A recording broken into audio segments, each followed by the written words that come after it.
Hey folks, welcome to yet another video on the 2014 Opel Corsa D with the 1.4 liter engine. Now what you see in front of you on top of the engine is a brand new coil pack. And the reason I bought it, obviously, is because I strongly suspect that the old coil pack is going bad.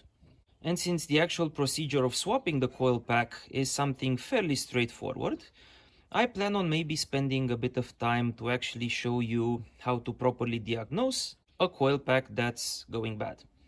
Now at the time of filming, which is March 2023, the car has done 120,632 kilometers and is about 9 years old.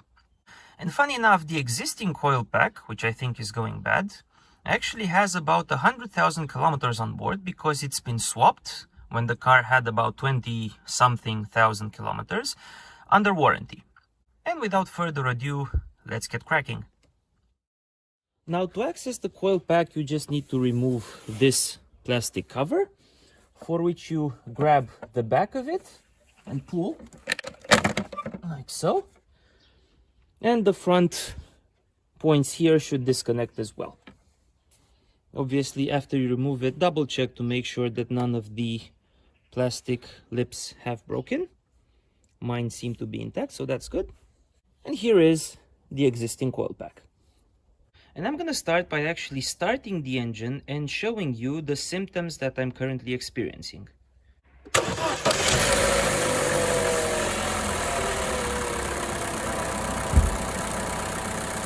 Now pay attention. Did you hear that? Did you see how the engine vibrated when we heard that click? And here it is again. Now that is typically the telltale sign of high voltage from the coil, there it is again, that instead of going to the spark plug is escaping to some other place. Now this sound in particular is quite typical of a failed coil pack, but just for fun, let's rule out some other potential causes. Okay, so we hear an irregular click or knocking noise, and let's think what it could be. Can it be something related to the timing chain? Well, not really, because the noise is coming from around here, whereas the chain is all the way over there. And if the chain were stretched, then the noise would be continuous, which is not the case for us here. Can it be rod knock in the engine block? Again, highly unlikely, because again, the sound is irregular. If we were to have a rod knock, which meant that there is increased wear in one of the pistons and the piston is slapping side to side, then again the noise would be continuous. So that pretty much leaves the problem to coil pack or plugs. Now I'm gonna shut off the engine and move forward.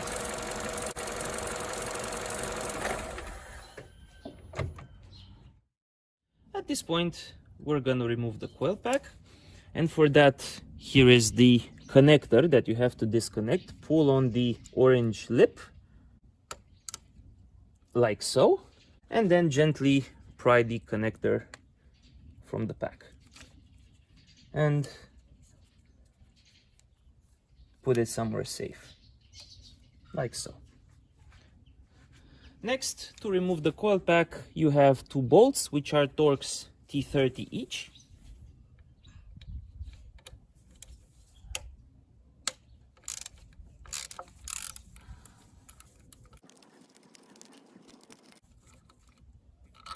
That's one.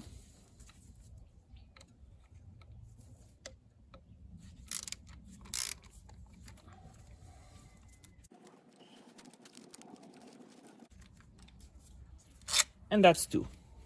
And then gently grab it from the two sides and with a easy side to side motion, take it out. And let's now take a look at our coils. Number one looks fine. Number two looks fine. Number three looks fine. But when we get to number four, you see that its tip is quite corroded. Also, if you look inside the hole where the coil sits, Look how irregular and dirty that is, whereas all these other ones appear to be reasonably clean. So we have a problem with piston number 4, the one here, which is consistent with the fact that we were hearing the noise somewhere around this area. Now here is the coil pack we removed, and the contact for piston number 4 is this one. But we're actually going to remove the rubber caps on all 4 to check their state. So just grab them and gently pull. And look at what's going on there. Look just how much corrosion is on this point. Let's check the other ones. This is number 3.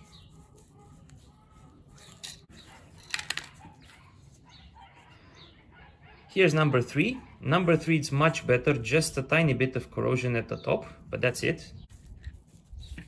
See number 2. Same story. And number 1. Again, same story. So 1, 2, 3 all appear to be in good shape, but if you take a look at number 4, it's in much worse shape than the other ones, including the coil itself.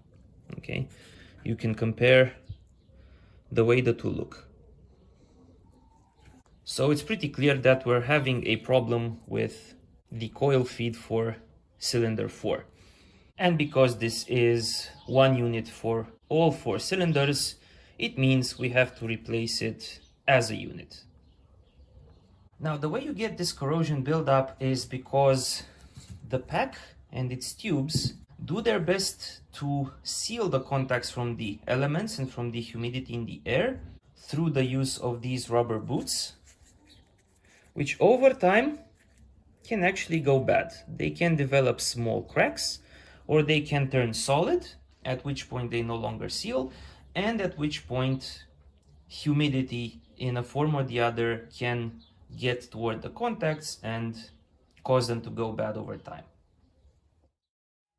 And we actually want to remove the spark plug from number 4 to do a bit of cleanup. And as I said when I did the video for the oil change, before touching the coil itself, go ahead and clean up the area around it so that you reduce the amount of debris that actually falls into the cylinder to as low as possible.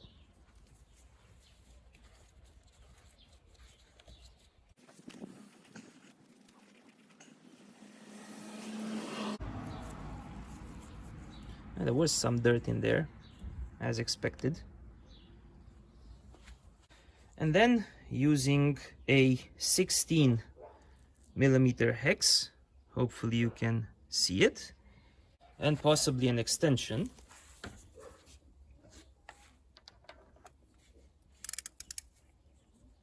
making sure it sits properly.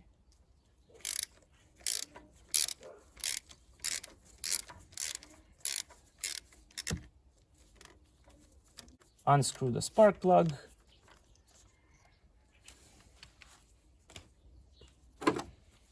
And with a pair of pliers, if necessary, grab it by the head and take it out.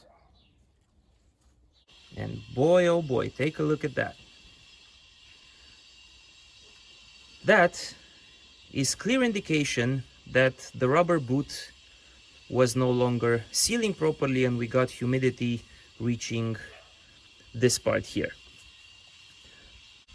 Now, that in itself is no real reason to actually really replace the coil, because as you can see, the tip is in very good shape, but it does mean we should use a bit of sandpaper or something to clean out this side, and most importantly, the corroded point here. And just for comparison, let's remove spark plug number 3.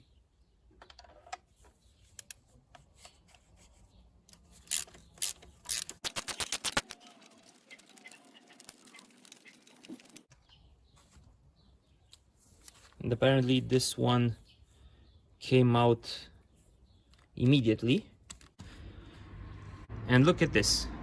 and how good it looks.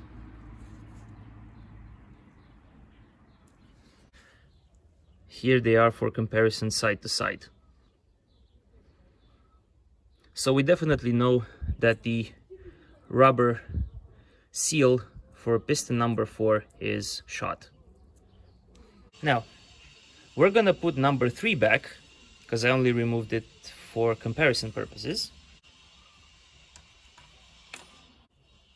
And after you put it in, always screw it in by hand first to make sure it sits properly.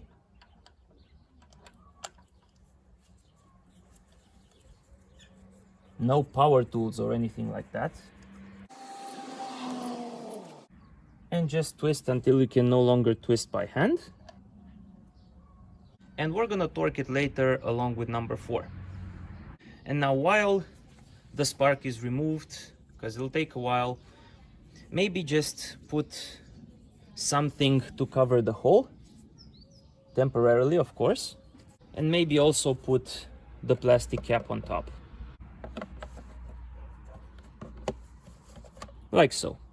No need to click it in place. Okay, let's move forward. Now, in order to clean the spark plug, I'm gonna use some sandpaper attached to my Dremel tool. And because this thing makes quite a noise,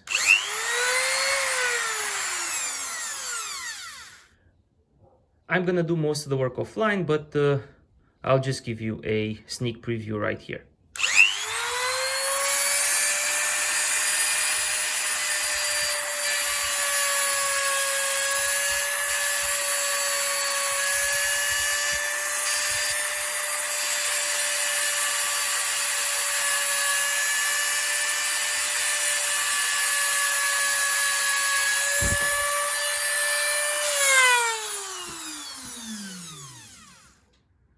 And so on. About 15 minutes later, here's the end result. Cleaned up as best as I could. Now this part isn't critical. This part was, to ensure a good electrical contact, and I did my best to clean this up properly. And now we can go and put this back as well. Now obviously you need to first remove all the covers.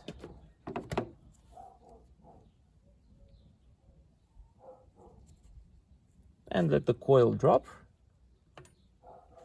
And again tighten it by hand. Make sure it sits properly.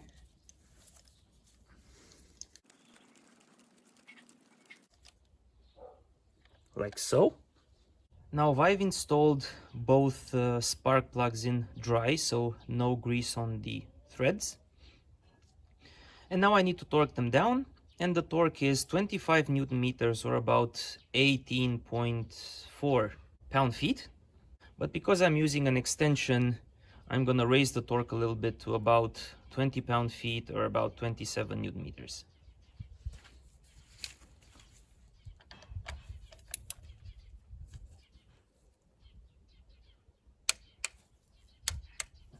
That is one.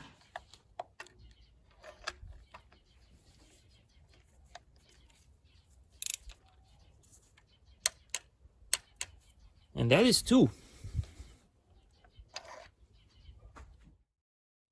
And after having concluded that the oiled coil pack should be replaced, let's compare it against the new one here. So the original one is made by, hopefully you can see, Delphi, and it says GM here. So this is OE, original equipment, with the GM stamped on it. Whereas the replacement part is simply made by Delphi. No GM stamp on it, which means this is an OEM part, original equipment manufacturer. Looks wise, they are, as expected, identical. Also make sure the number of electrical pins is the same, 7 for both of them, so that's good. So let's go and put this in. Now all you have to do is simply seat it in place, connector to the right as you're looking at the engine. And take a look that the rubbers already come with some electrical grease pre-applied, which is excellent news. And we just have to sit it in place gently. Again, rock it side to side until it is fully seated. Like so. And now bring your 2 bolts.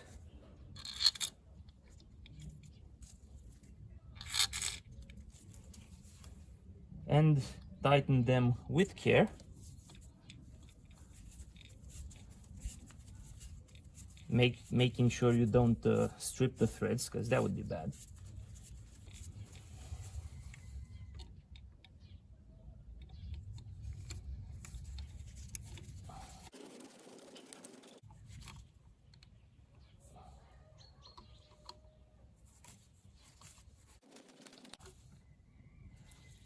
And you'll feel when they reach the end of their travel.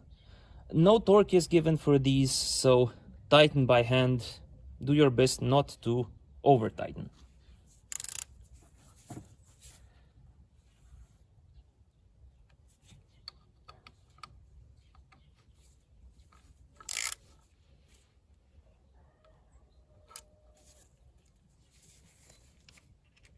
All right, and with that done, put the connector back,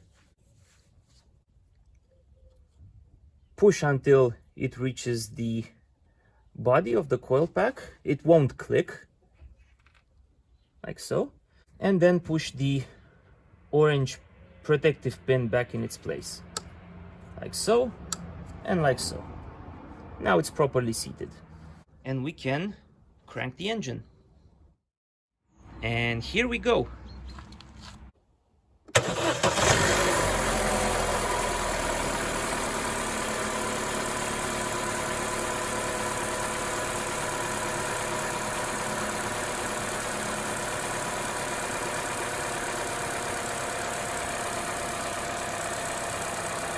And not only does it run smoothly, it's much smoother than before.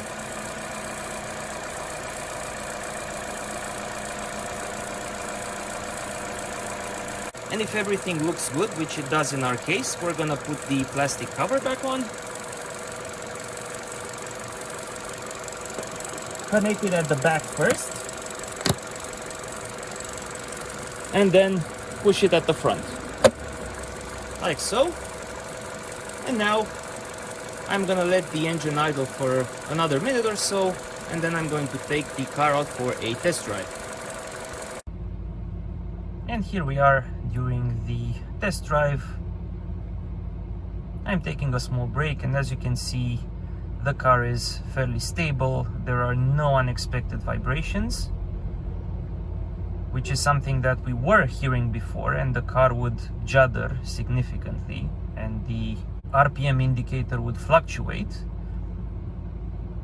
But as it looks now, everything is perfectly in order, so we were correct in assuming that the coil pack was the issue. Alright, test drive complete. The car runs beautifully, which is perfect. But now, before jumping into the conclusions, I want to spend a bit more time with the old coil pack and make a few observations. In case you're interested, here is the meaning of these 7 pins, as I'm looking at it from the connector's perspective and going from left to right. Pin number 1, ignition voltage. Pin number 2, ground. Pin number 3, it's called signal ground. Pins 4 to 7 represent the ignition controls for each of the 4 cylinders. On some charts, I found that the order is 3, 2, 1, 4. On other charts, that it is straightforward from 1 to 4.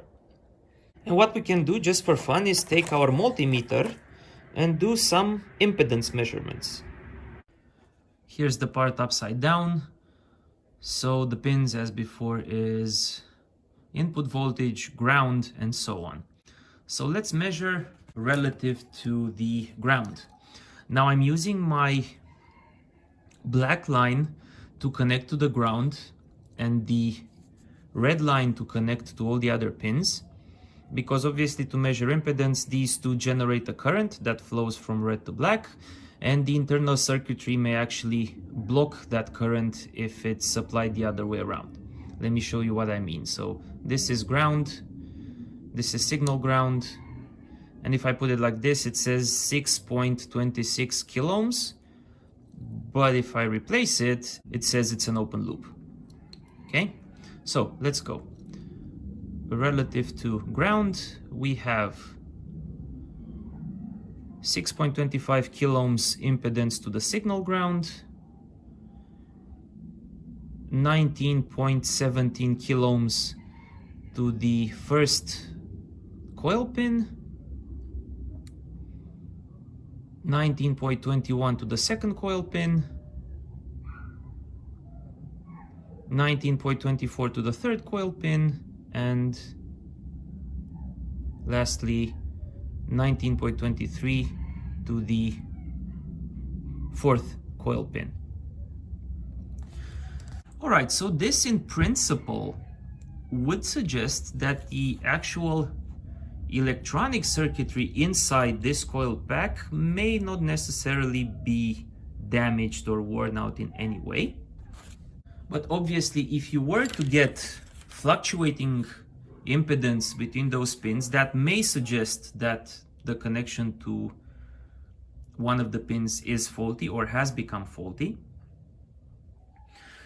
which would subsequently suggest that we may actually be able to reuse this coil pack, assuming that we replace the 4 rubber boots and the 4 springs on the inside.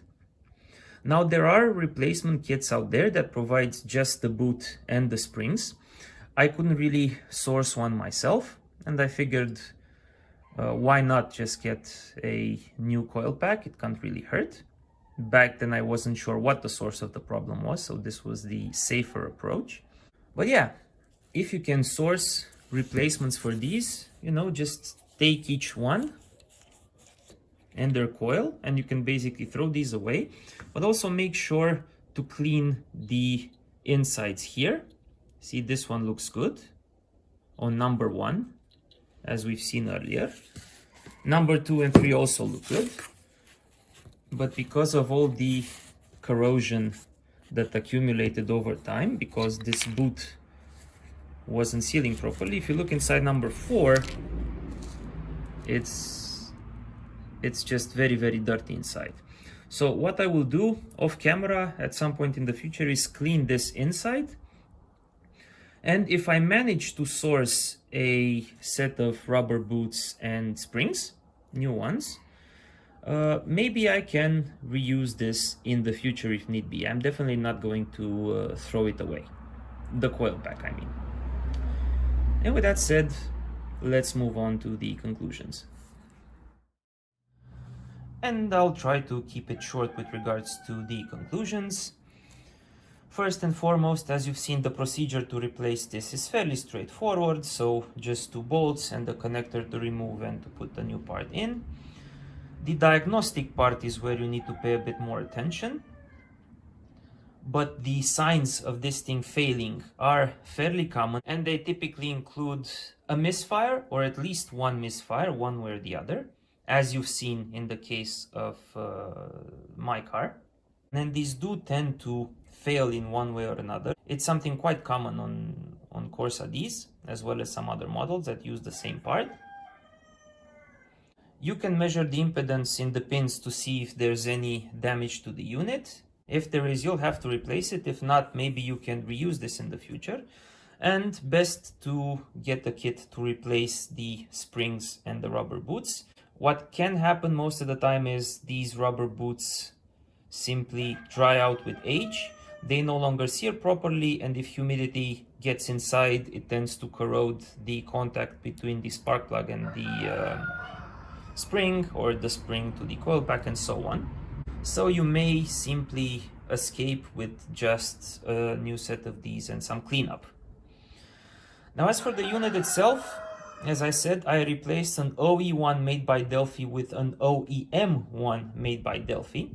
Usually, as much as I can, I try to use OEM parts where possible.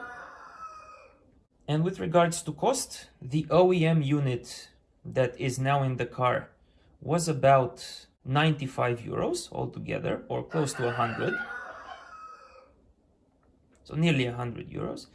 Whereas a brand new one of these is about 250 plus. And if you go to any service to have it replaced, you might get somewhere close to 300 euros or even more for the entire operation. Granted, they give you warranty for that, whereas if you do it yourself, there's no warranty to be had.